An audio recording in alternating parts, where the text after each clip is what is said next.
Dikatakan dengan percepatan teknologi seperti saat ini, hingga tahun 2030, sekitar 2 miliar pegawai di seluruh dunia akan kehilangan pekerjaan. Sebuah kenyataan yang akan terjadi di dunia Departemen Pemerintahan Pusat, Pegawai Negeri Pemerintahan Pusat dan Daerah, Pegawai BUMN akan menghadapi semua pernyataan atau kenyataan itu dalam 10 tahun ke depan. Alias 50% pekerjaan Anda akan musnah. Bukan berarti Anda, para mantan pegawai PNS, pegawai BUMN akan jadi miskin, tidak berpenghasilan. Tidak, mungkin malah lebih besar dari penghasilan Anda saat ini. Namun pastinya profesi Anda yang berubah. Sahabat, kita adalah manusia yang taat pada mimpi kita, bukan taat pada profesi tertentu. Mimpi kita mengajari anak misalnya, tidak selamanya kita harus jadi guru. Kemudian profesi kita melayani publik, tidak selamanya harus jadi pegawai negeri atau pejabat daerah. Kalau kebutuhan pegawai negeri sipil berkurang hingga 50% dalam 5 tahun ke depan, maka melayani masyarakat bisa dengan profesi swasta lainnya. Karena sekali lagi, di seluruh dunia 2 miliar profesi akan hilang dalam 10 tahun ke depan, akan digantikan yang lebih keren dan lebih menguntungkan. Sungguh, itu adalah sebuah kepastian. Yang jadi masalah adalah kemampuan Anda beradaptasi bisa atau tidak. Ingat, uang itu selalu tetap bahkan bertambah.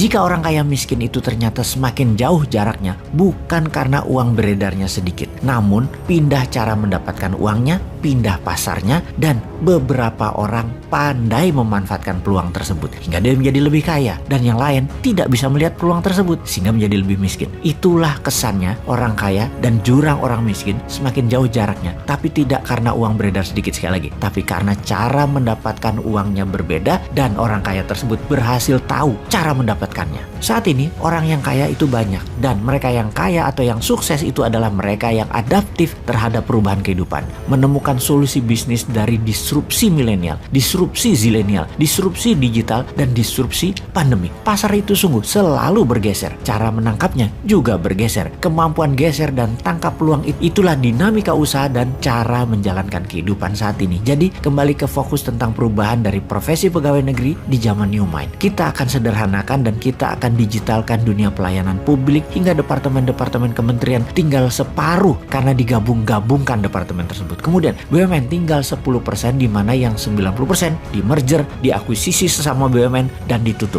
Pegawainya diberikan golden shake hand. Lalu pegawai negeri pemerintah pusat dan daerah juga tinggal 50%. Dan sekali lagi, semuanya diberikan golden shake hand. Inilah rencana demi membuat Indonesia menjadi negara superpower. Maka sekali lagi, sistem administrasi negara akan di-IT-kan, akan didigitalkan, dan akan di-blockchain-kan. Sehingga tenaga kerja administrasi di pemerintahan pusat daerah akan menjadi ringkas, menjadi sederhana, juga departemen di kementerian, serta pegawai BUMN. Pastinya BUMN bukan lagi senjata ekonomi yang akan menjadikan rakyat Indonesia hanya pasar. BUMN bukan lagi kompetitornya UKM. BUMN bukan lagi akan di bawah kementerian. BUMN bukan lagi tempat para pengangguran, pemenang sukses pemilu. BUMN bukan lagi raja impor pembuang dolar, tetapi BUMN menjadi sarana agen perubahan yang mana jumlah pegawainya hanya sedikit karena semuanya berbasis IT. Pastinya ada 3 juta orang akan mendapatkan golden shake hand, pesangon uang tali kasih. Bagaimana menghitung dan berapa yang mereka dapat? Cara perhitungan golden shake hand adalah lama kerja dikali 20 dikali gaji terakhir. Misalnya gajinya 5 juta sebulan. Lama kerja 10 tahun. Maka rumusnya adalah 10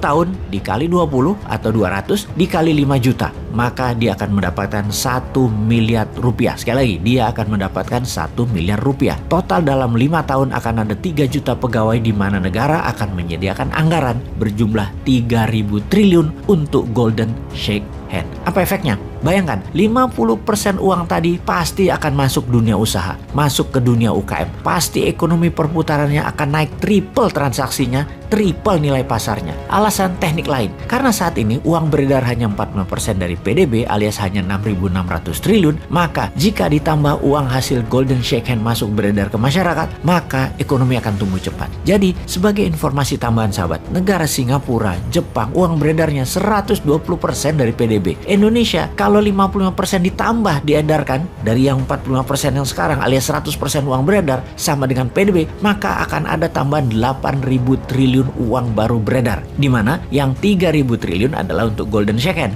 Yang 5.000 triliun lainnya ya buat yang lain yang produktif gitu loh. Makanya terima saja MMT sebagai strategi ekonomi simbol dari kebangkitan ekonomi akar rumput. Printing money masih terbuka luas berbasis PDB. Nanti cetak uang berikutnya baru berbasis sumber daya alam atau sovereign wealth fund. Itu juga sudah ada grand plan-nya. Sabar satu-satu ya.